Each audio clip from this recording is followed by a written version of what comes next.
하나님은 반석을 통해 영원한 소망이 되십니다. 돌멩이가 있는데 뭐가 달려 있어요? 눈이 몇 개예요? 이게 무슨 얘기인가? 성경에 이런 얘기가 있었나? 한번 살펴봅시다. 지난 시간까지 우리가 어디를 살펴봤냐면 이스라엘 백성들이 포로 생활을 마치고 돌아오기 시작했죠. 그래서 고레스 대왕이 뭐라 그랬어요? 자, 만군의 여호와께서 내게 말씀하셨다. 유다 백성들은 자기 땅으로 돌아가서 뭐를 건축하라? 성전을 건축하라. 그렇게 했어요. 그래가지고 몇 명이 돌아왔죠? 1차로 5만 명이 돌아왔어요. 누가 지도자예요? 세스바살 그리고 예슈아 대제사장, 그죠? 그래서 스룹바벨도 같이 왔는데 제단을 쌓고 예배를 드리고 이제 성전 건축을 시작했어요. 근데 무슨 일이 일어났죠? 맞아요. 공격하고 방해하는 사람들이 생겨난 거예요. 그래서 위쪽에 사마리아 쪽에 살고 있던 사람들, 사실 사마리아 사람들은 북이스라엘 지파 사람들이 아니고 막 섞여 있어요. 피가 섞여가지고 아수르와 그런 바벨론의 공격에 의해서 다 피가 섞였고 어떻게 보면 이방인이죠. 우리도 아수르 때 우리가 잡혀와가지고 예배를 드렸는데 우리도 믿는 하나님도 그 하나님이다. 같이 예배하자. 같이 성전 건축하자. 그랬더니 안 됩니다.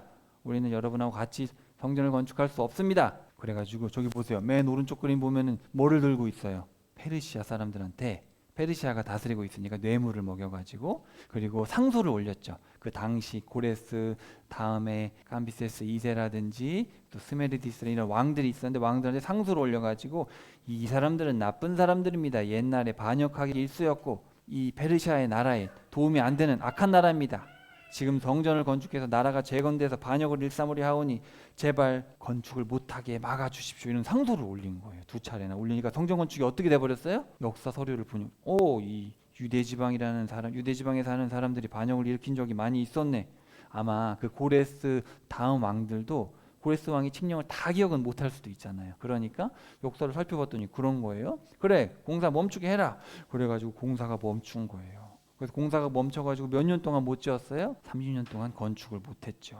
우리 도표가 좀 어렵긴 하지만 우리 보면은 자 이때 잡혀갔죠. 1차로 잡혀가고 590년에 이제 포위가 돼가지고 588년에 망했어요. 그래가지고 이렇게 70년 만에 어떻게 돼요? 70년이 되면은 520년이 됐을 때 바벨론이 망합니다. 자 여기 보시면 오른쪽에 저 예레미야서를 보시면 이렇게 돼 있어요. 이 온 땅이 황폐하게 되고 폐허가 될 것이다. 이 민족들이 70년 동안 바벨론을 섬길 것이다. 그러나 70년이 다 되면 내가 바벨론 왕과 그 민족 갈대아 사람들의 땅을 그들의 죄악으로 인해 처벌할 것이다. 내움 여호와의 엄중한 말씀이다. 그리고 그것을 영원한 황무지로 만들 것이다. 자, 네움 여호와라는 말이 이제 많이 등장합니다. 오늘. 자, 네움 여호와라는 말이 뭐라 그랬지 제가? 꼭 이루시는 말씀에 대해서 네움 여호와의 신탁이다. 이렇게 딱 선언을 하거든요. 근데 여기 보시면은 자, 70년이 다 되면 어떻게 된대요? 바벨론이 황폐해진대요. 근데 바벨론이 멸망한 게 언제냐? 자, 여기 보시면은 바벨론이 고레스에게 점령당한 건 540년입니다. 그래서 사람들이 어떻게 해석하냐면 539년이나 8년에 고레스 칙령을 내렸다 이렇게 얘기를 하는 거예요. 이때 점령을 했으니까. 사실 고레스의 원년은 제가 말씀드렸듯이 551년입니다. 자, 그래서 521년에 멸망해요. 1년에 멸망하는데 폐허가 된 건 20년이에요. 그러니까 성경을 정확하게 이제 연도를 막 연구를 해보면 70년이 지나면 황무지가 된다 그랬잖아요. 520년에 황무지가 됐고 520년에 어떻게 돼요? 공사를 재개하게 됩니다. 황폐했던 성전. 자, 590년에 예루살렘이 포위가 됐어요. 포위가 돼서 1년 반 있다가 588년에 망하는데 그 70년이 꽉 차가지고 520년, 30년 동안 건축을 못하고 있으니까 이제 520년에 하나님이 두 사람을 보내게 됩니다. 누굴까요? 바로 오늘 우리가 살펴볼 학개와 스가랴. 이 학개와 스가랴를 보내서 너희들 왜 성전 건축을 안 하고 너네 집 짓고 너네 살기에만 급급하냐? 그래가지고 이제 520년에 성전 건축을 시작해서 4년 만에 완공을 합니다. 그래서 딱 말씀대로 520년까지 이 70년의 기한을 딱 정하면 괜찮지 않을까. 그래서 학자마다 다 달라요. 어떤 사람들은 606년부터 여기를 고레스 칙령이라고 생각을 해가지고 538을 생각해서 536년이다라고 하는 분도 뭐 엄청나게 많은데 제가 봤을 때 예레미야서뿐만 아니라 성경의 앞뒤를 다 따져봤을 때 이렇게 보는 게 가장 합리적이지 않을까. 70년이 끝나면 황폐해진다 그랬잖아요, 그죠? 왜냐하면 40년에 점령이 됐었어도 고레스가 바벨론 왕을 그대로 통치하게 놔뒀습니다. 페르시아라는 나라가 있지만 뭐 멸망시키지 않았어요. 쭉 있다가 이때 멸망합니다. 그래서 제가 그렇게 말씀을 드리는 거예요. 자, 그래서 학개와 이제 스가랴가 등장하는 거예요. 우리 지난 시간에 보셨죠? 에스라 5장 1절 학개와 스가랴가 등장해서 성전 건축을 하라고 말을 했다. 자, 그래서 오늘은 학개와 스가랴를 한번 살펴보겠습니다. 자, 이 분위기는 아시겠죠? 설레이는 마음으로 성전을 건축하고 고향으로 돌아왔는데 30년 동안 건축을 못하고 있으니까 분위기가 어떻겠어요? 지도자로 왔던 사람들은 기가 팍 죽어 있겠죠. 스룹바벨이나 이 예수와 대제사장은 기가 팍 죽어 있어서 그냥 뭐 하나님의 일을 하는 둥 마는 둥 성전도 없는데 그죠? 뭐 성전 일도 할 것도 없고 그렇게 참 침체된 분위기예요. 희망에 차서 왔는데 침체되어 있는 그런 회복이 전혀 되지 않는 그럴 때에 하나님이 학개와 스가랴를 보냈다. 자, 학개 한번 펴봅시다. 자, 학개의 이름의 뜻이 뭘까요? 이름의 뜻을 아는 게 참 중요합니다. 자, 따라해 봅시다. 축제. 축제라는 뜻입니다. 이렇게 크게 이제 5가지 주제로 되어 있고 제가 늘 설명드렸듯이 유대인들은 글을 쓸 때 항상 이 중간쯤에 중요한 핵심 내용을 집어넣고 이렇게 글을 쓰는 경우가 참 많습니다. 학개서에 보면 연도가 잘 나와 있어요. 그래서 520년에 그런 일이 일어났어요. 자, 여기 보시면 520년 바로 이 왕들이 다 지나고 다리오 2년 차입니다. 자, 그래서 내용은 별거 없어요. 내용은 너희들 성전 건축을 해야 되지 않겠냐, 너희들 살기에 급급하면 되겠느냐, 너희의 삶을 돌아봐라, 너희가 나를 신뢰하지 않으니까 너희들의 삶이 어떠냐, 피폐하지 않냐, 소출도 없고 피폐하지 않냐. 그러니까 이제는 마음을 정해서 성전을 건축해라. 성전을 건축을 시작합니다. 그러면서 이제 뭐라 그러시냐면 강해져라, 내가 이전에 지었던 솔로몬 성전보다도 더 큰 영광을 주겠다. 회복시켜서 더 큰 영광을 줄 테니까 힘내라. 그리고 지난 형편들을 돌아보면 볼품 없지 않냐, 너희들이 날 떠났을 때 되는 게 없지 않냐, 내가 이제부터 성전 건축 시작했으니까 복을 줄 거다, 힘내라. 그리고 스룹바벨, 너 지도자인데 기가 팍 죽어 있구나, 걱정 마라, 내가 너를 택했다. 그리고 내가 인장으로 삼을 것이다. 인장이 뭐죠? 도장입니다. 도장은 누가 가지고 있어요? 왕이 가지고 있는 거죠. 내가 너를 인장으로 삼을 것이다. 이게 무슨 뜻일까? 한번 살펴봅시다. 자, 그래서 여기서 하고 싶은 얘기는 이거예요. 하나님과의 관계가 회복되는 것은 뭐예요? 축제입니다. 우리가 삶이 바쁘다고 해서 하나님과의 관계가 중요하지, 내가 성경도 더 읽고 해야 되는데 좀 번거롭게 느껴지긴 하네, 지금 회사 일도 바쁘고 살아가는 것도 바쁘고 이것도 하고 저것도 해야 되는데, 그렇지 않다는 거예요. 당시 사람들이 그랬다는 거죠. 사실 그런 것보다 더 중요한 게 뭐예요? 하나님을 알아가고 하나님과의 관계가 회복되는 이 모든 시간이나 이 모든 과정들은 다 뭐예요? 축제 같은 거예요. 사실은 우리 인생에서 가장 행복한 일이잖아요. 근데 그거를 모르고 살아왔던 거죠. 30년을. 우리도 그럴 때가 많잖아요. 그죠? 하나님을 알아가고 예배하는 게 얼마나 행복한 일이고, 말씀을 배워가고 영원히 멸망하지 않을 그분의 일들, 그분의 말씀들을 배워가는 이게 얼마나 행복한 일인지 몰라요. 또 일상을 살아가면서 전도하는 게 마치 축제잖아요. 우리 인생 축제거든요. 돌을 맞아도 축제고, 예수님 전하다가 핍박당해도 사실은 축제인 거예요. 우리 인생은 축제인데 사람들은 그거를 잘 모르고 살아가죠. 일상이 너무 바쁘니까. 자, 한번 펴봅시다. 1장 1절 보시면, 자, 페르시아 왕 다리오가 다스린 지 2년째. 자, 써놓으세요. 520년. 이거는 학자들에게 이견이 없어요. 520년입니다. 520년 6월 1일입니다. 예언자를 통해서 누구에게 말했냐면 스알디엘의 아들 스룹바벨, 여호사닥의 아들 여호수아. 그러니까 정치적인 지도자는 스룹바벨이고 대제사장은 여호수아입니다. 세스바살이 데려온 것 같아요. 제가 보기에는. 근데 세스바살이 스룹바벨이 같은 사람인지 모르겠지만 어쨌든 세스바살은 좀 있다가 사라지고 스룹바벨이 등장합니다. 자, 근데 여기 한번 봅시다. 여호야긴이 누군지 아세요? 요시야의 손자예요. 요시야의 넷째 아들이 왕이 됐다가 둘째 아들 여호야김이 왕이 됐다가 여호야김의 아들 여호야긴이 됐죠. 그 다음에 시드기야가 이제 마지막 왕인데, 이 여호야긴은 여고냐라고도 하는데 이 사람이 바벨론으로 잡혀간 사람이에요. 바벨론 잡혀갔는데 죽지 않았어요. 그래서 이 여호야긴이 잡혀갔다가 언제 풀려나냐면은 바로 불임절 때, 그때 이제 풀려나게 됩니다. 제가 말씀드렸죠. 이제 불임절 때 유대인들이 회복되니까 그때 이제 풀려나게 되고요. 자, 여호야긴이 아들을 낳았어요. 많이 낳았죠. 스알디엘을 낳고 쭉 낳았는데, 스룹바벨은 누구의 아들이냐면 부다야의 아들이에요. 역대기에 보면 나오거든요. 근데 왜 스알디엘의 아들이라 그랬을까? 왜 그럴까요? 자, 스알디엘이 알 수 없지만 우리가 해석을 해보건데 아들이 없이 죽었어요. 그럼 어떻게 돼요? 그러면은 넘어가서 결혼을 해줘야 돼요. 동생들이. 여기서 안 한 것 같고 부다야가 이 스알디엘의 아내분하고 이제 결혼을 한 거죠. 결혼을 해서 아기를 낳아서 스룹바벨이 태어났기 때문에 스알디엘의 아들이라고 부릅니다. 성경에서는 그런 법이 있어요. 옛날 유대 시대. 왜냐하면 대가 끊기면 안 되니까. 그렇지 않았겠나 학자들이 추론하는 거예요. 알 수는 없어요. 성경에 안 써 있어서. 근데 그럴 가능성이 많아요. 자, 그래서 스알디엘의 아들 스룹바벨. 자, 제가 왜 자세하게 말씀드리냐면 스룹바벨이 좀 중요한 인물입니다. 이 사람이 어디 나오는지 아세요? 나중에 신약으로 가면 어디 나올까요?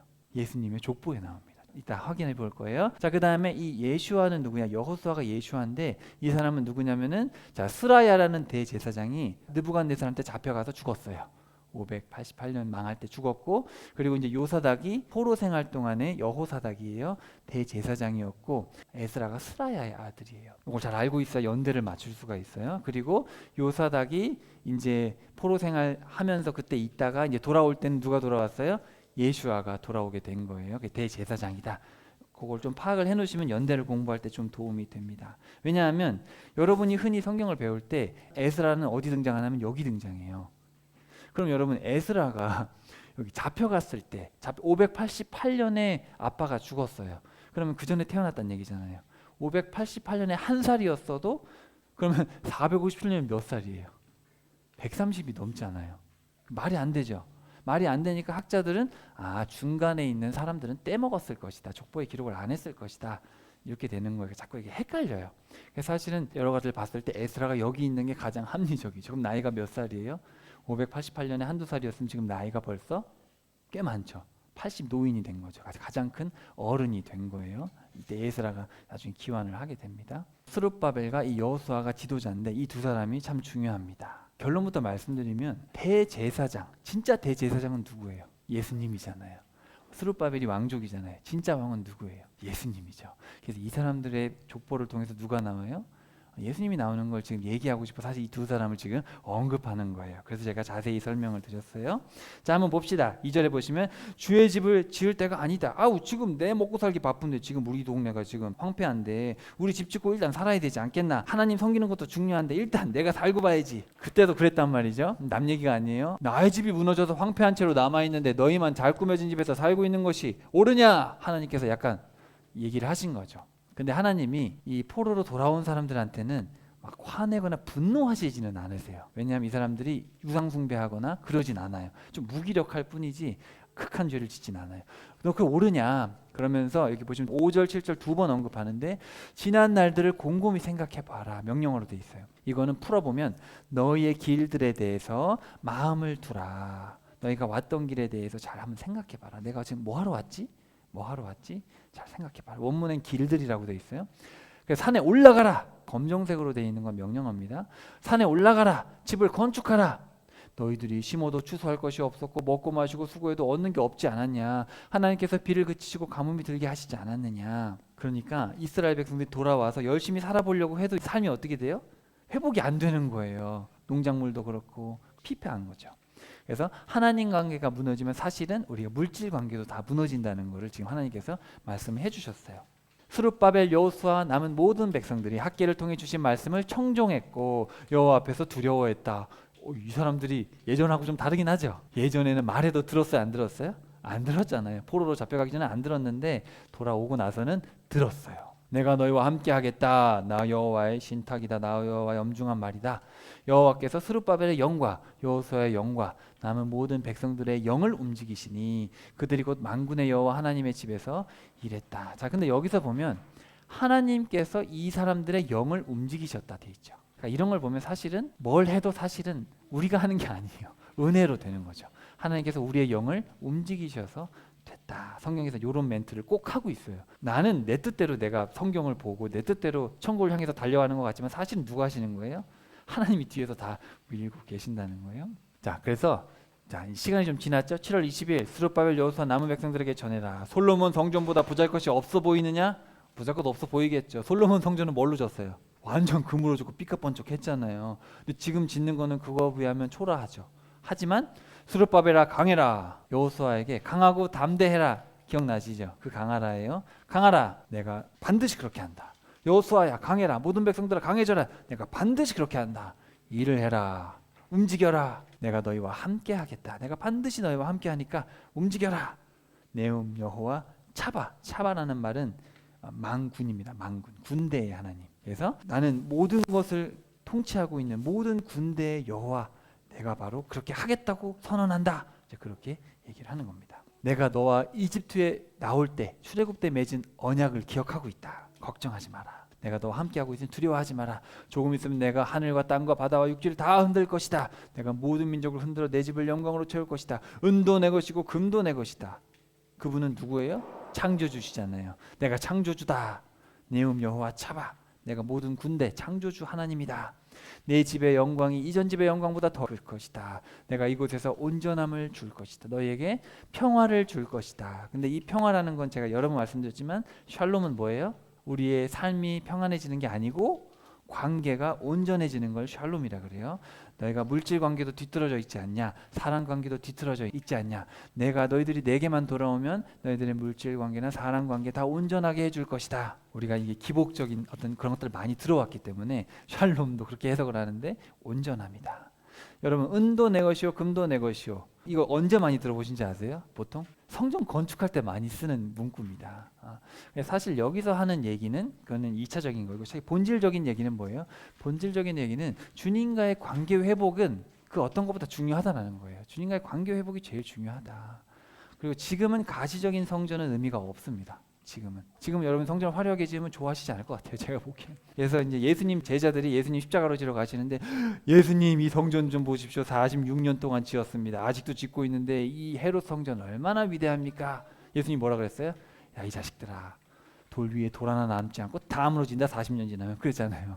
왜 그런 눈에 보이는 가시적인 성전을 좋아하냐? 자, 또 시간이 지났습니다. 9월 24일 제사장들에게 가서 물어봐라. 거룩한 것이 다른 것에 닿으면 다른 것이 거룩해질까요? 거룩해지지 않을까요? 거룩해지지 않아요. 그렇다고 거룩해지는 게 아니에요. 근데 부정한 것에 거룩한 것이 닿으면 부정해지거든요. 근데 너희들이 마치 그렇다. 하나님과의 관계 회복을 하지 않으면 그 어떤 것도 부정한 것이 거룩해지지 않는다는 거예요. 아무리 노력해봤자 안 돼요. 그래서 자, 여기서는 3번 말씀하시는데 아까 했던 얘기를 3번 얘기합니다. 곰곰이 생각해봐라. 3번 얘기하십니다. 그래서 15절 18절에 2번 얘기하세요. 곰곰이 생각해봐라. 네 마음이 어디로 가고 있는지 곰곰이 생각해봐라. 여러분의 마음은 어디로 가고 있죠? 하나님께로 가고 계세요? 주일에는 주님께 오고 있는데 다시 일상으로 가면 사업도 제대로 안 되고 사람관계도 복잡하고, 하나님 예를 든 거지만 사실 이 학계에서 얘기하고 싶은 거는 우리의 마음이 어디로 가고 있냐, 우리의 마음이 정말 주님께로 향하고 있냐, 아니면은 세상 핑계 대고 하나님 이따가 일단 결혼해야 되니까, 일단 자리를 잡아야 되니까, 일단 집을 사야 되니까, 일단 노후 준비를 해야 되니까, 노후 되면 좀 편안하게 살다가 그러면 언제 준비, 언제 주님께 가겠어요, 그죠? 근데 이 사람들과 우리와 그렇게 다르지 않아요. 소출이 적었고 하는 일마다 안 좋았다. 하지만 내가 오늘부터는 너희에게 복을 내리겠다. 우리가 주님께로 가기 시작하는 그 순간, 다니엘이 20일 3주를 작정하고 기도했는데 기도하니까 응답했어요. 기도하는 날부터 응답했어요. 기도하는 날 천사를 보내셨잖아요. 그러니까 우리가 주님께 마음을 돌이키기만 하면 복을 내리시기로 작정하신 거. 우리 주님은 그런 분이시죠. 그러면서 같은 날, 자, 유다 총독 스룹바벨에게 내 말을 전해라. 자, 21절입니다. 2장 21절에 보시면 명령어로 돼 있어요. 전해라. 하늘과 땅을 뒤흔들 작정이다. 내가 모든 나라들의 왕좌와 권세와 모든 군대를 무너뜨릴 것이다. 왜 이런 얘기를 하냐면 스룹바벨은 뭐예요? 정치 지도자잖아요. 정치 지도자니까 사실은 누구 눈치 보겠어요? 페르시아 왕 눈치 봐야죠. 주변국들 눈치 보. 얼마나 힘들겠어요, 사실은. 그죠? 대통령 되는 게 쉬운 일이 아니에요. 우리 어린아이들은 대통령이 되겠어요. 쉽지 않아요. 안 되는 게 좋아요, 제가 보기엔. 자, 그날에 내음 여호와 차바, 만군의 여호와께서 반드시 그렇게 하신다. 내가 너를 세울 것이다. 스알델의 아들 내 종 스룹바벨아, 내가 너를 나의 인장으로 정했다. 내가 너를 택했기 때문이다. 내가 너를 나의 도장, 우와, 하나님의 도장으로 되면 좋아요, 안 좋아요? 도장을 딱 찍으면 바꿀 수 있어요, 없어요? 우리가 다니엘서 공부하면서 왕의 도장을 찍으면 바꿀 수 있어요, 없어요? 없잖아요. 스룹바벨에 내가 너를 나의 도장으로 삼았다. 우와, 그럼 스룹바벨이 하고자 하는 일을 다 되게 해주겠다는 말이잖아요. 얼마나 위로가 되는 말씀이에요. 스룹바벨이 분명히 얼마나 기죽어 있겠어요. 내가 지도자로 와가지고 30년 동안 이렇게 말아먹고 있으니, 그죠? 얼마나 기가 팍 죽어 있겠어요. 근데 주님께서 이렇게 용기를 불어넣어 주셨다. 우리 주님을 위해서 살아가는 이 인생은 축제 같은 것이다. 결코 우리가 기죽을 살 필요 없다. 여러분 어깨 피세요, 빨리. 기죽지 말고 어깨 피세요. 어깨 피고, 내가 주님을 살아가는 이 인생이 얼마나 축제인가. 하루하루가 얼마나 감사한가. 돌 맞아도 감사, 핍박받아도 감사, 사업이 망해도 감사, 잘 돼도 감사. 그렇잖아요. 사실은 족보에 보시면 아브라함부터 예수님까지, 그죠? 41명이 등장하고, 왜 41명이냐? 14대씩 3번이면 40인데 다윗을 2번 언급합니다. 중요하다는 얘기예요. 자, 그 다음에 누가복음의 족보는 거꾸로 가요. 예수님부터 올라가서 누구까지 가요? 하나님까지 갑니다. 여기에 여러 번 등장하는 사람들이 있어요. 바로 스룹바벨, 그리고 다윗이 솔로몬을 낳았어요. 다윗의 아빠는 이세죠. 근데 저기 보면은 다윗이 누구를 낳았어요? 나단을 낳았죠. 이세는 아빠니까. 그 저기 거꾸로 가니까 다윗이 나단을 낳았어요. 여기는 다윗이 솔로몬을 낳았죠. 그러니까 족보가 다르게 가죠. 그래서 학자들 어떻게 생각하냐면은 요거는 마리아의 족보다. 마리아, 엄마 족보. 근데 엄마는 레위 지파 출신이에요. 엄마 쪽을 가면 레위 지파입니다. 그러니까 사실은 이런 거를 봤을 때 우리 예수님은 어떻게 오셨냐면은 왕이시면서 대제사장, 그렇게 우리가 볼 수가 있는 거죠. 학자들의 얘기 다 알 수는 없어요. 우리가 그 신비를 다 알 수는 없지만 우리 그렇게 생각해 볼 수 있다. 그리고 이제 스룹바벨이 그렇게 등장을 하는 거예요. 스룹바벨에 인장을 주셨다. 그게 나중에 예수님에 대한 얘기로 우리가 알 수 있는 거죠. 자, 한 장 넘겨봅시다. 자, 스가랴로 가봅시다. 스가랴서는 제가 개인적으로 되게 좋아하는 책입니다. 이 스가랴서를 읽으면 막 희망이 넘쳐나요. 스가랴서는 정말 구약의 계시록이라고도 하는데 예수님 얘기밖에 안 해요. 야, 정말 예수님에 대해서 이렇게 많은 말씀을 주셨구나. 우리의 진짜 소망은, 구약 시대 사람들한테도 진짜 소망은 예수님이었구나. 그 얘기를 우리가 확실하게 알 수가 있습니다. 자, 요 얘기를 이렇게 보면 좀 어려워 보이지만 간단하게 얘기하면 이런 얘기예요. 스가랴의 이름은 여호와께서 기억하신다. 여호와께서 회복에 대한 약속을 기억하고 계신다라는 얘기를 하고 있어요. 그래서 8가지 환상을 통해서 내가 너희들 회복시켜 준다고 하지 않았냐. 내가 지금 일 안 하고 있는 줄 아니? 지금도 내가 너희의 회복을 위해서 얼마나 열심히 일하고 있는 줄 아냐? 환상을 보여주시고, 그 다음에 그렇지만 회복을 하려면 너희들이 순종을 해야 된다. 순종이 필요하다. 그래서 뭐가 정말 순종인가에 대한 얘기를 하고 있어요. 요 얘기가 제일 중요해요. 회복이 되는 건 알겠죠. 하나님이 우리의 삶을 회복시켜 주시는 건 알겠는데 회복을 하려면 하나님께서 바라시는 삶이 있어야 되잖아요. 그 삶이 뭐냐? 한번 살펴봅시다. 자, 여호와께서 회복에 대한 약속을 기억하신다. 자, 한번 봅시다. 1장 1절 보시면 다리오 왕의 통치 2년 520년 똑같아요. 거기 써놓으시면 좋을 것 같아요. 520년 학개가 먼저 등장했죠. 6월에 나왔고 그 다음에 이제 8월 달에 스가랴가 선포하기 시작했어요. 근데 여기 보시면 자, 이또의 손자 베레갸의 아들 스가랴입니다. 이것도 이름이 보시면 이또라는 거는 적절한 때란 뜻이에요. 물론 학자들마다 정확한 뜻을 알 수가 없는데 적절한 때 아니면 그의 사랑 뭐 그런 의미이지 않겠나 학자들이. 그리고 베레갸라는 뜻은 바라크, 복입니다. 복, 바라크 리아, 여호와께서 복을 주신다. 적절한 때에 여호와께서 복을 주신다. 뭔가 느낌이 오죠. 그러면서 스가랴, 여호와께서 기억하신다. 하나님께서 지금 복 주시기로 작정하셨잖아요. 그죠? 이 이름은 허튼 게 없어요. 성경의 이름을 분석해 보면 허튼 이름이 없어서 제가 일부러 말씀드리는 거예요. 이름의 뜻을 알면 그 책을 이해하기가 편해요. 자, 그래서 나 여호와가 너희 조상들에게 크게 분노했다. 너희는 내게로 돌아오라. 네움 여호와 차바 만군의 여호와의 엄중한 말이다. 그러면 너희에게로 돌아가리라. 조상들을 제발 본받지 말아라. 조상들, 그 많던 조상들, 대언자들 영원히 살았느냐? 그렇지 않다. 대언자들을 통해 전한 말들을 듣지 않더니 결국은 형벌을 받지 않았느냐? 돌아오라. 이제 이런 얘기를 먼저 하십니다. 자, 그러면서 이제 8가지 환상이 나와요. 첫 번째 환상입니다. 520년 11월 24일. 좀 시간이 3개월 지났죠. 자, 7절입니다. 1장 7절. 여러분 꼭 설교를 듣고 집에 가서 한번 읽어보셔야 돼요. 여러분이 직접. 그리고 목사님이 얘기한 말이 진짜 맞나? 여러분도 베레아 사람처럼 굽씹어야지 제 말이 진리는 아닙니다. 붉은 말을 탄 한 사람이 있었어요. 저기 보세요. 붉은 말을 누가 타고 있고 뒤에 보니까 뭐가 있어요? 뒤에도 흰 말들, 붉은 말들이 있죠. 여러 말들이 있잖아요. 그죠? 근데 무슨 나무가 있어요? 그 옆에 화석류 나무. 이거 어디서 들어봤는데 화석류 나무가 뭐예요? 은메화예요. 은메화가 누구예요? 에스더. 하다사를 메대 말로 바로 아스트라, 에스더라고 하는 거예요. 메대 사람이에요. 페르시아 사람이 아니에요. 화석류, 은메화. 이거 뭐 상징한다 그랬죠? 불멸입니다. 불멸. 왜냐하면 상록수거든요. 불멸하는 나무 사이에 있는 붉은 말을 탄 분 누굴까요?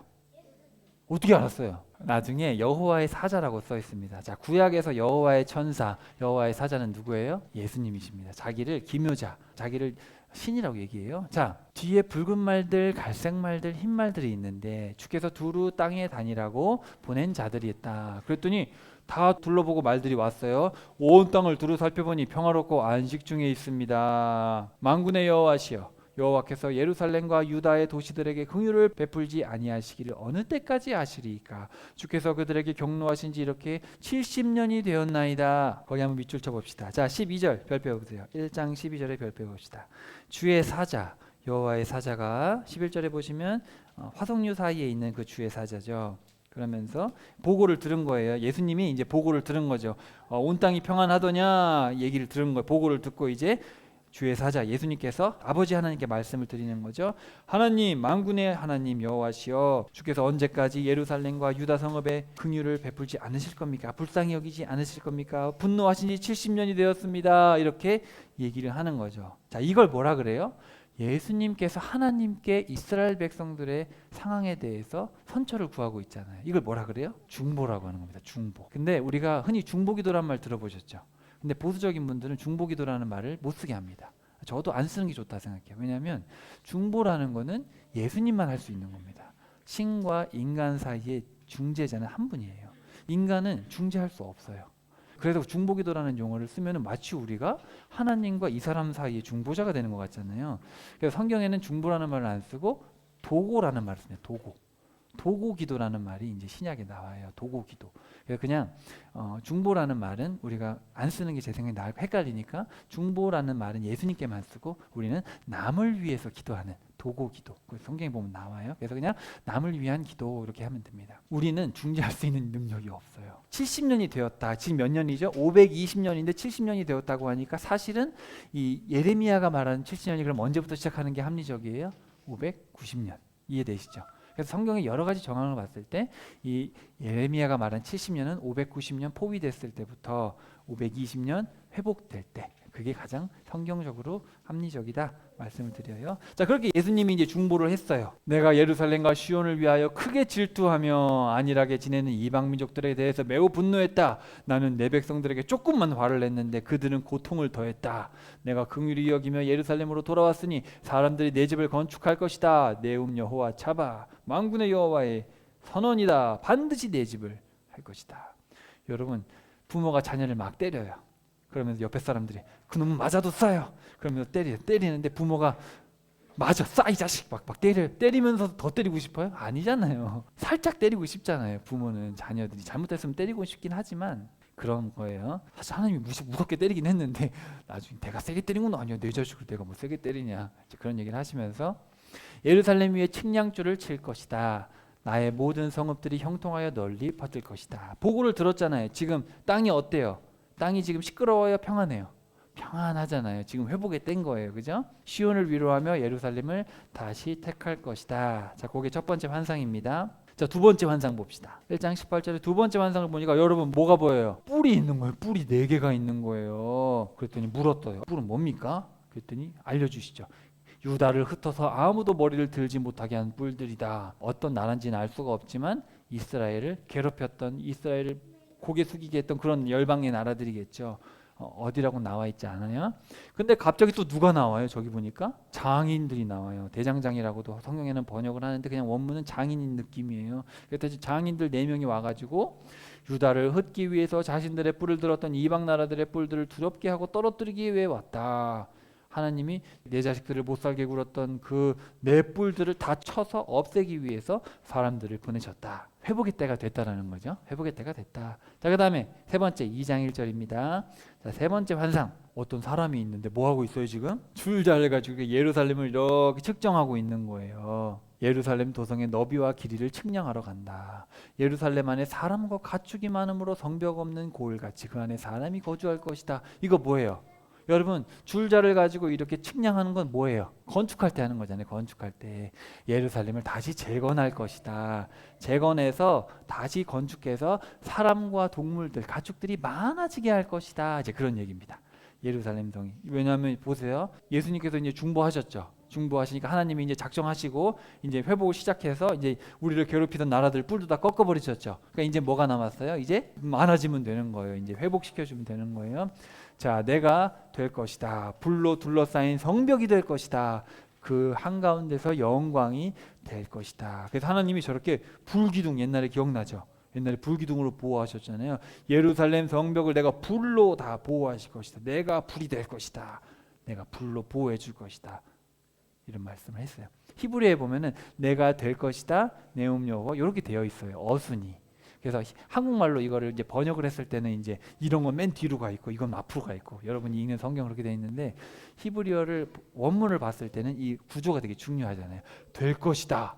이렇게 이야기하고 이게 문학적으로 그렇게 되어 있어요. 그 다음에 도망쳐라 내움 여호와 사방으로 너희를 흩었다 피하라 네가 살고 있는 바벨론 성에서. 그러니까 바벨론에서 도망쳐라. 왜? 바벨론도 곧 멸망하니까. 페르시아나 이방 나라들 다 멸망하는 거죠. 너희에게 손을 대는 자는 여호와의 눈을 건드리는 것이다. 내가 그들 위에 손을 흔들어 그들이 자기 종들에게 노략물이 될 것이다. 노래하라 기뻐하라 내가 너희와 함께 살 것이다. 눈을 건드리면 아파요 안 아파요?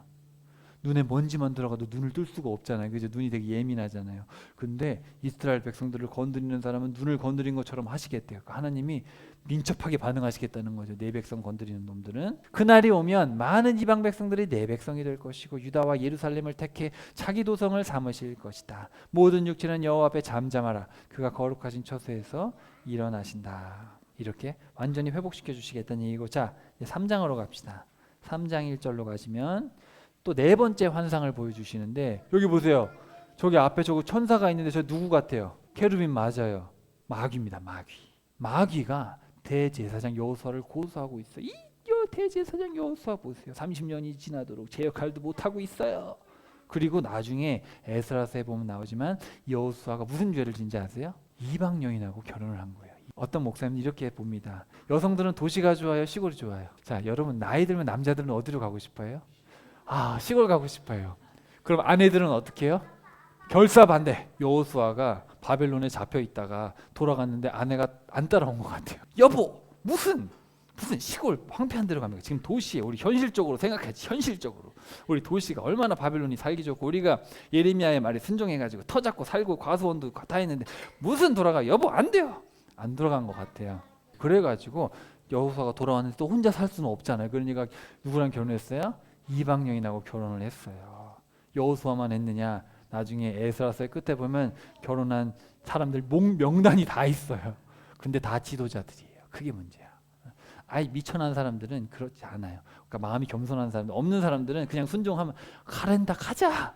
근데 있는 사람들은 따지잖아요. 따져요. 자, 그래서 대제사장이 죄를 졌기 때문에 사탄이 저놈 보세요. 대제사장 역할도 못하고 이제 이방 여인하고 결혼했어요. 사탄이 막 고소를 하니까 풀이 죽어가지고 옷이 시커매요. 그죠? 사탄아, 나 여호와가 너를 꾸짖는다. 예루살렘을 선택하신 여호와가 너를 꾸짖는다. 그 사람은 불에서 꺼낸 그을린 나무 토막이 아니냐. 더러운 옷을 입고 있는 거죠. 이제 바벨론에서 나왔는데 그을려 있어요. 죄에 찌들어 있어요. 아직은 대제사장이 찌들어 있어요. 그때 여호와께서 천사들에게 명령한 거야. 여호수아의 옷을 벗겨라. 그리고 내가 네 죄를 없애버렸다. 이제 아름다운 옷을 입힐 것이다.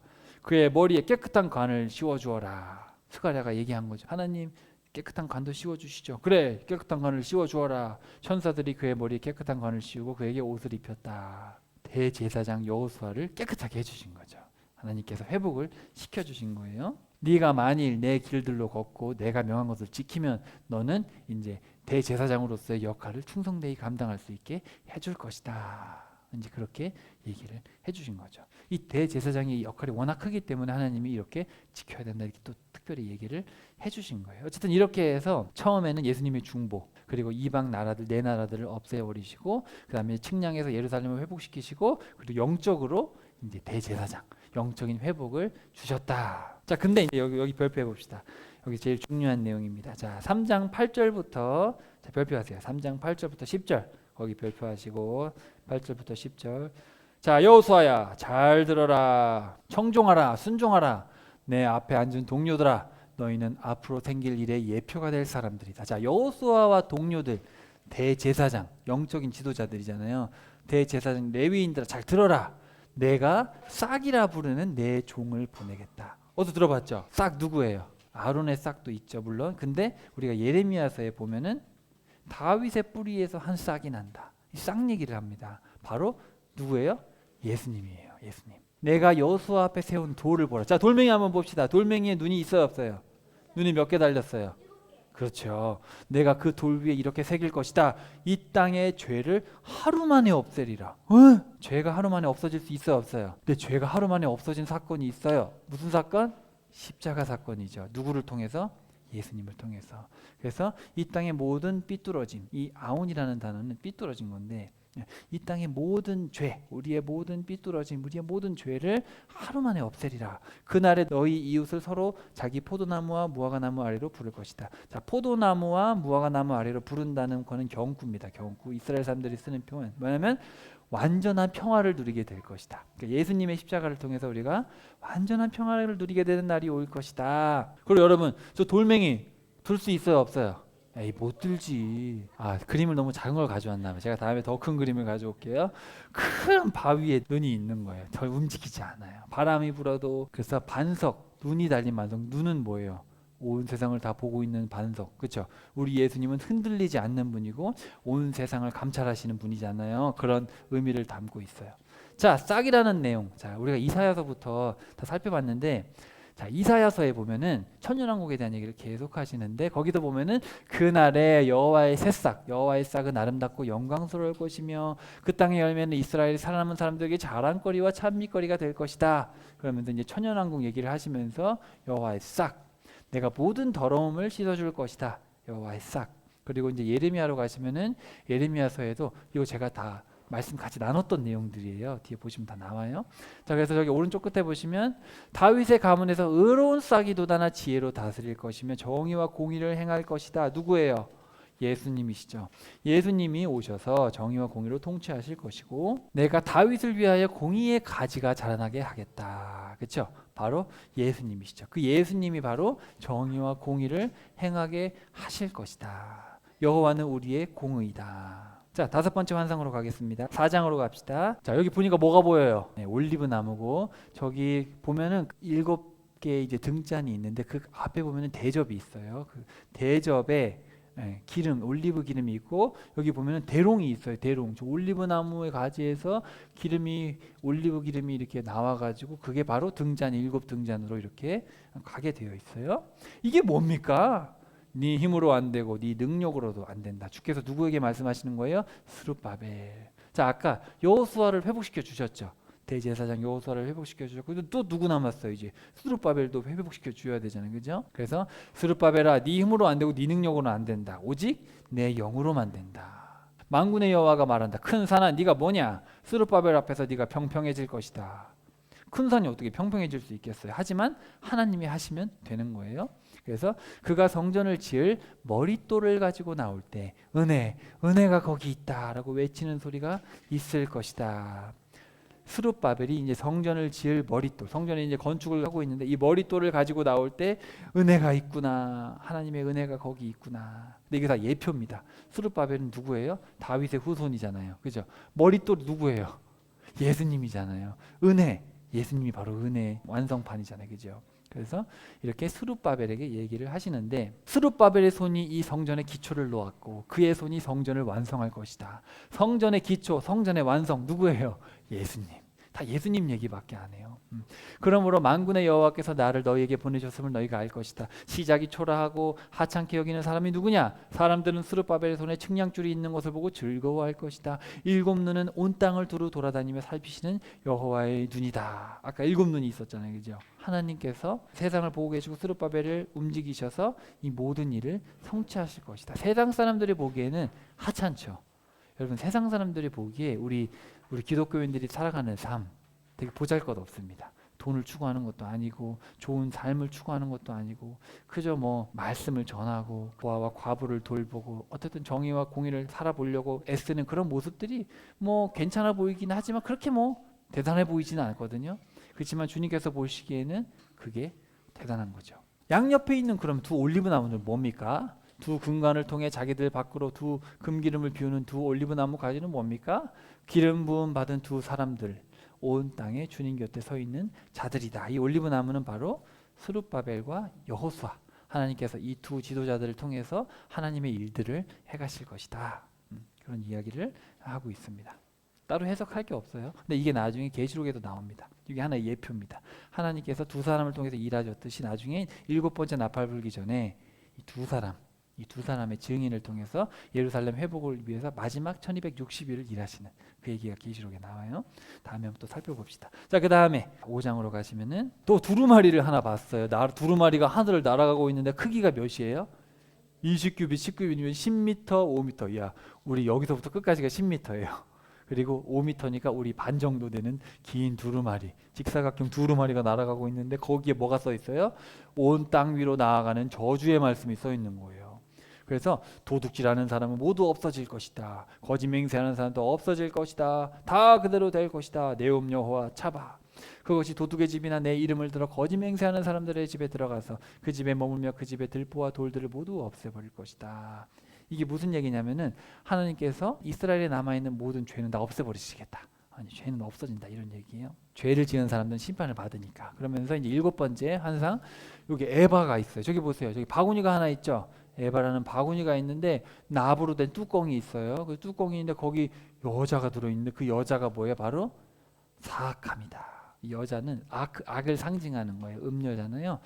여인을 밀어넣고 뚜껑을 덮어버렸어요.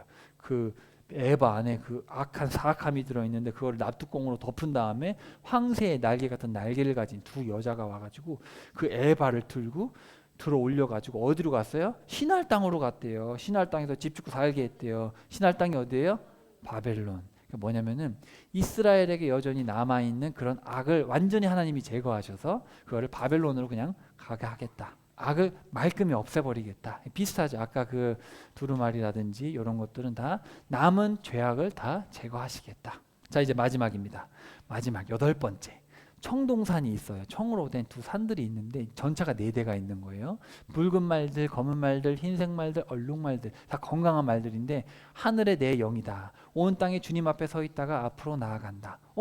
이 말들 아까 어서 기억나죠? 몇 번째 환상에서 나왔죠? 첫 번째 환상에서 아까 말들이 있었잖아요. 붉은 말 예수님 타고 계시고 검은 말들이 북쪽으로 가고 흰 말들은 북쪽으로 따라가고 얼룩 말들은 남쪽 지방으로 나아갔다. 붉은 말은 어디로 갔는지 안 써 있어요. 자, 그러면서 여기서 나가서 땅에 두루 돌아다녀라. 그러면서 이 말들이 세상을 다 두루 돌아다니고 왔어요. 천사가 내게로 큰 목소리로 말했다. 북쪽 지방으로 나간 말들이 북쪽 지방에서 내 마음을 시원하게 해주었다. 북쪽 지방에 있는 나라들 멸망했던 얘기인지 정확하게 해석이 안 돼 있지만 우리가 해석해 보건대 뭐 바벨론을 멸망시켰다. 아니면은 뭐 북쪽의 악한 나라들을 멸망시켰다. 이제 그런 이야기로 우리가 해석하면 됩니다. 쉽게 말하면 하나님께서 이 열방을 다 통치하고 계시고 악을 없애시고 다 유다의 회복을 위해서 일하시고 계신다. 이제 이런 보고가 들어온 거죠. 자, 그러면서 이제 6장 9절과 15절 여호사닥의 아들 대제사장 여호수아를 위해서 왕관을 만들어라. 그러면서 싹이라고 불리는 사람이 있다. 그가 자기 있는 곳에서 돋아나서 여호와의 성전을 지을 것이다. 이 싹, 지금은 여호수아 대제사장을 일컫는 것 같지만 사실은 예수님을 일컫는 거예요. 같은 표현입니다. 그가 여호와의 성전을 짓고 여호와의 영광을 얻고 그 자리에 앉아서 다스릴 것이다. 그의 자리 위에 제사장이 있을 것인데 그들 사이에 화평, 샬롬의 논의가 있을 것이다. 그 왕관은 여호와의 성전에 두고 멀리서 사람들이 와서 여호와의 성전을 짓게 될 것이다. 자, 이게 사실은 다 예수님에 대한 예표죠. 예표. 왕관을 만들어서 여호수아에게 씌우는데 그게 사실은 나중에 예수님에 대한, 사실 진짜 평화의 샬롬의 왕은 예수님이시잖아요. 다 예표의 이야기를 하고 있습니다. 이 이야기를 보면은 이게 대칭으로 되어 있어요. 보시면 요 했던 얘기가 저 끝이랑 이 연결이 되어 있고 1번과 8번을 보시면은 회복을 선포하시고 그 다음에 대적들을 멸망시키시고 대적을 바벨론으로 보내버리시고 백성들을 측량해서 회복시키시고 이제 악한 백성들 죄악을 다 없애버리시고 그 다음에 지도자들을 여호수아와 스룹바벨을 회복시키시고 그리고 그 중간에 바로 예수님의 얘기 아주 체계적으로 이거는 의도적으로 쓴 거죠. 하나님께서 스가랴를 통해서 아주 의도적으로 예수님을 주인으로 삼으시고 이 모든 것들을 회복시키시는 이야기들을 이렇게 체계적으로 우리에게 해주시고 있습니다. 정말 놀라운 얘기죠. 여호와께서 회복에 대한 약속을 기억하신다. 근데 이런 회복에 앞서서 우리에게 필요한 게 있죠. 우리의 삶이 바뀌어야 되잖아요. 하나님이 회복을 시작하시지만 우리의 삶도 그 회복에 맞게 바뀌어야 돼요. 그게 진짜 사람이잖아요. 그래서 2년이 지나갑니다. 7장으로 가시면 2년이 지나갔어요. 2년이 지났는데 회복의 말씀을 회복을 보여주셨는데도 이 사람들이 바뀌어요, 안 바뀌어요? 안 바뀌는 거예요. 하나님 마음이 어때요? 답답한 거죠. 아니 이렇게 예수님까지 얘기를 해주면서 회복의 말씀을 줬는데도 삶이 변하지를 않으니까 너희가 70년 동안 5월과 7월에 금식하고 애곡할 때에 조금이라도 나를 위하여 금식했느냐? 나를 위하여 금식했냐? 2번이나 얘기를 하시는데 여러분 금식 왜 해요? 여러분이 보통 금식할 때 왜 합니까? 뭔가를 이루기 위해서, 꼭 이루기 위해서, 그죠? 또 다이어트. 우리가 보통 금식 왜 해요? 40일 작정기도 하는 이유가 있죠. 기도 제목을 먼저 쓰잖아요. 그 기도 제목을 성취하기 위해서 여러분들이 금식 기도를 하는 거예요. 금식까지 하고 우리가 이렇게 하면 우리의 각자의 문제들을 풀어주시지 않을까. 각자 메인 것들을 풀어주시지 않을까.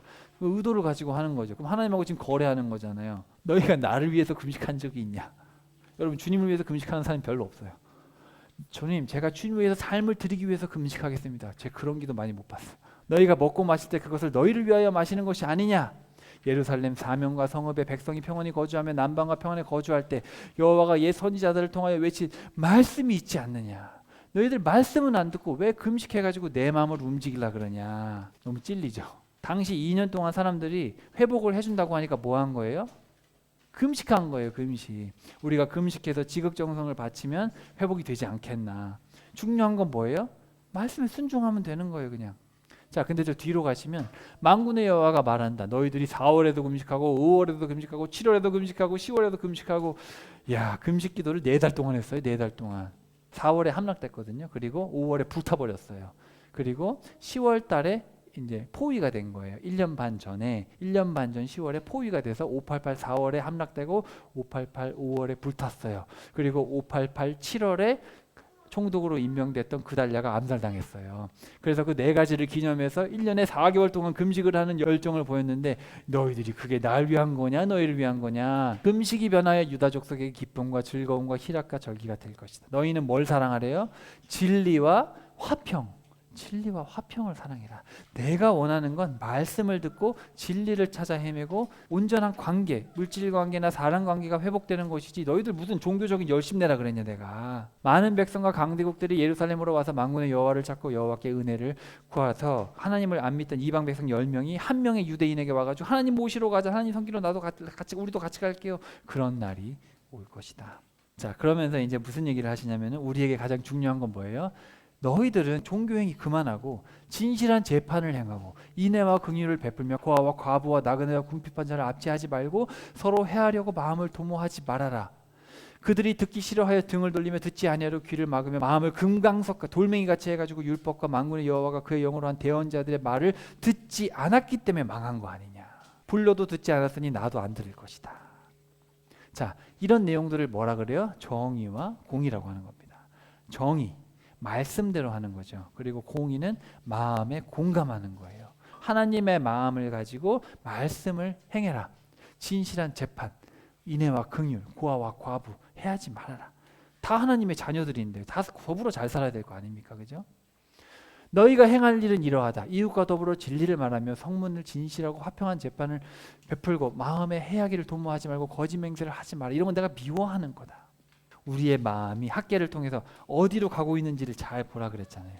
우리가 정말 하나님이 말씀하시는 바 정의와 공의를 행하기 위해서 열심히 예수 그리스도를 따라가는 건지 아니면 내 소원 해하려고 40일 동안 금식기도 하고 있는 건지 잘해야 됩니다, 여러분. 종교생활 열심히 했는데 나중에 네가 잘못 믿었다, 지옥이다 이러면 진짜 무시무시하잖아요. 근데 그럴 수 있는 가능성이 적지 않아요. 왜냐하면 우리가 오늘 오후에 나눌 누가복음 읽으셨죠? 뭐라고 돼 있어요? 많은 사람들이 천국에 가려고 발버둥 치지만 못 간다. 못 간다. 자기는 가는 줄 알았지만 못 간다. 초보문이에요. 자, 그래서 별표 봅시다. 8장 1절부터 15절. 8장 1절부터 15절을 여러분 쭉 읽어보시면은 아까 했던 그 8가지를 압축해서 말씀하세요.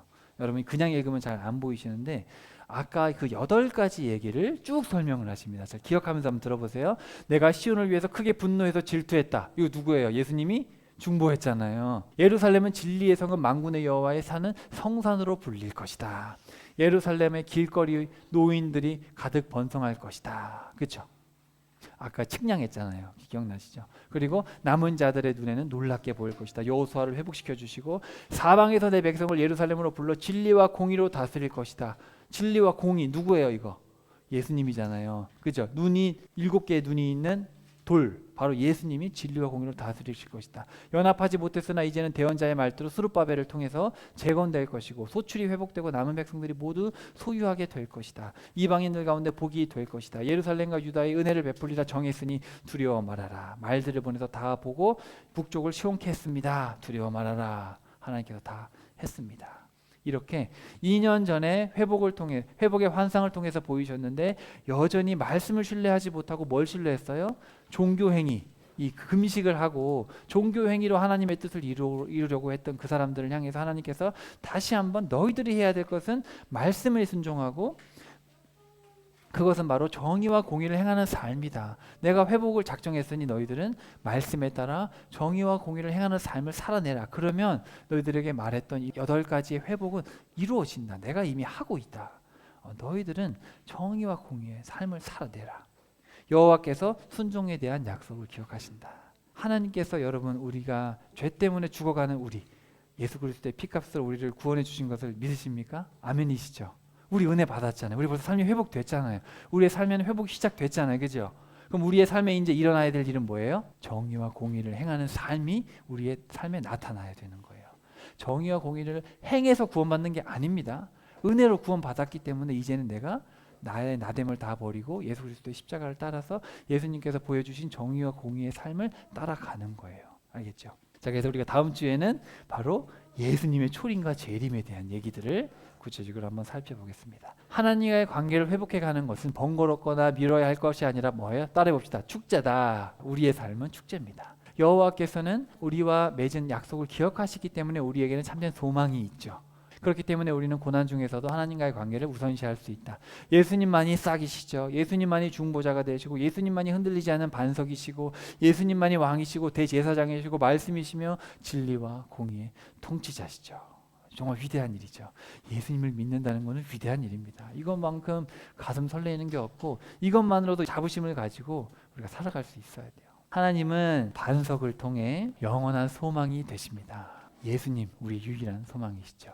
예수님을 통해 보이신 하나님의 신실하심과 약속의 성취는 우리의 유일하고 영원한 소망입니다. 우리 한 주간도 우리 스가랴서를 통해서 학기를 통해서 주신 말씀을 기억하면서 나의 이 마음이 어디로 정해져 있는가, 어디로 가고 있는가, 하나님께서 베푸신 그 은혜를 가지고 내가 일상을 어떻게 살아가고 있는가, 혹시 종교에 내가 심취되어서 뭔가를 이루어 보려고 하나님을 이용하는 것이 아닌가.